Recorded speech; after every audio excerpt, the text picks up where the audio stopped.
Ici Marco Weber, votre instructeur de kayak de mer. Aujourd'hui, dans ma capsule vidéo, je vais vous parler de quelque chose que tous les kayakistes devraient connaître, soit la différence entre un choc thermique et l'hypothermie. Donc, allons-y d'abord pour le choc thermique. Le choc thermique, c'est quelque chose qui se produit immédiatement quand un kayakiste chavire et que son corps, et en particulier la tête, touche à l'eau froide. Concrètement, ce qui se produit, c'est que votre corps il va répondre par réflexe.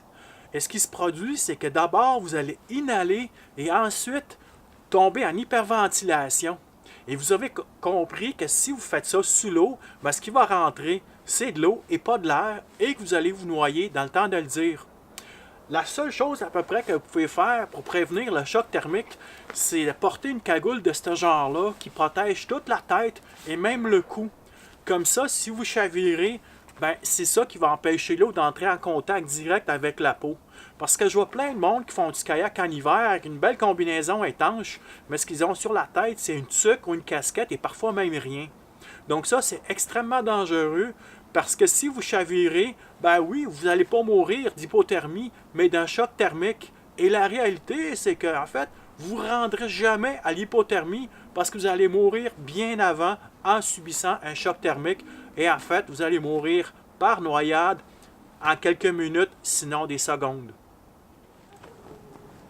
Pour l'hypothermie maintenant, contrairement au choc thermique, l'hypothermie, c'est quelque chose qui s'installe graduellement à force d'être exposé à l'eau froide. Et c'est important de savoir que votre corps perd sa température 25 fois plus vite quand il est immergé dans l'eau.